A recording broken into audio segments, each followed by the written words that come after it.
My name is Anne Stranges, and I'm an international real estate agent, and I specialize in Calgary, Alberta, and properties along the Pacific coast in Mexico. I originally got into real estate just about 10 years ago when I graduated from the University of Calgary with my Bachelor of Science, and I wasn't quite sure that a Bachelor of Science was as suited for me anymore. So I took some time to consider my strengths and weaknesses, what I wanted to see out of a future career, and real estate was the perfect fit, and I haven't looked back since. I really wish I had some fun story about being a young investor and having this in my lineage, but it's truly just something that I fell into earlier on in my life, in my early 20s, and I really do love the career choice.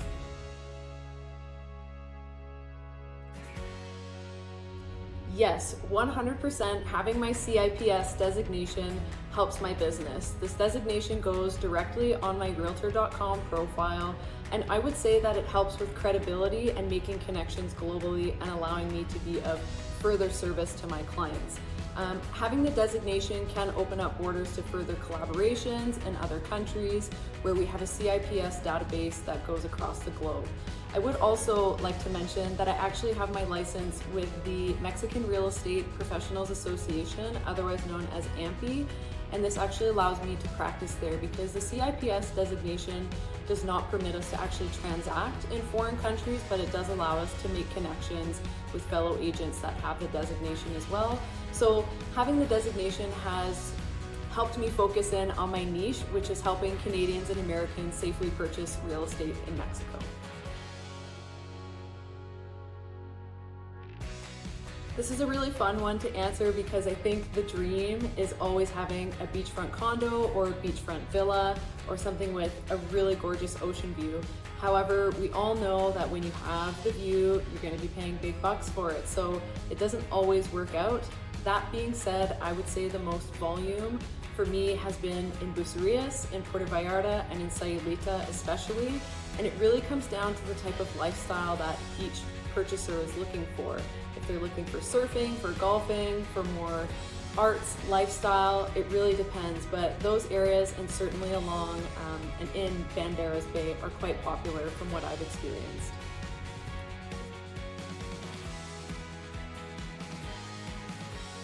As a Canadian, I am not 100% familiar with how the process works in the US. However, I am aware of commonalities.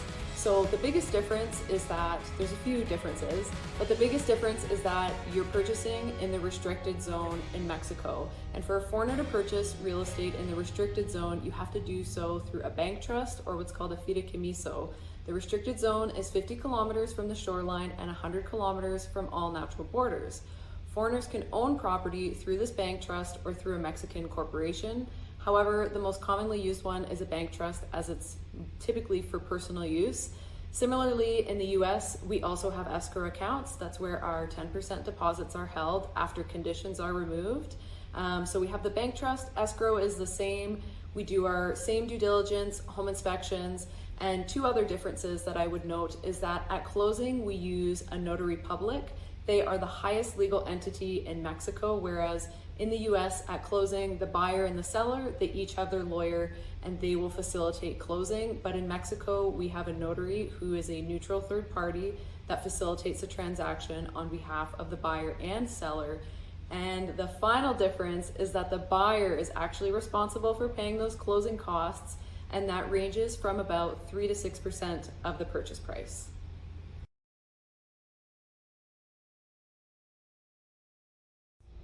Trends that I'm seeing right now, two really notable ones. The first is that buyers want to be able to make money off of their investment. So they're purchasing something that they can do short-term rentals on, Airbnb, or even use it as an event space, depending what type of property that they purchased. And they want to be able to come down to Mexico and enjoy it for, 1 to 2 months throughout the year. The second biggest trend that I'm starting to see is buyers who are actually looking to downsize from their primary residence in Canada or the US and move to Mexico full time. And then zoning in on that even more, these folks who are looking to relocate full time, a consistent theme that I'm starting to see is a shift in lifestyle. Buyers really want to be able to grow their own produce in their backyard year round. If they want to have some chickens, they can have the freedom and flexibility to do that, and they really want to feel a sense of community and enjoy, freshly caught fish from the local family that's out on their boats at 4 in the morning every day. So I would say those are the two biggest trends that I'm starting to see are folks looking for investment properties, and then the other people who are relocating full-time are just looking to have more of a connected living experience.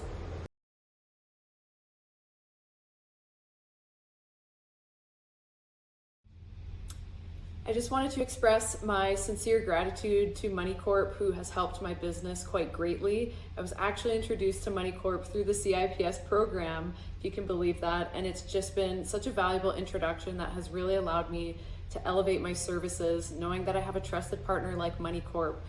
Because 95% of our transactions in Mexico are cash via wire transfers, Moneycorp has really helped my clients feel secure in knowing that they're getting the best exchange rate on the date and time that they need it exactly. So thank you, Moneycorp, for helping all of my Canadian and American clients feel safe and secure, and helping me as well.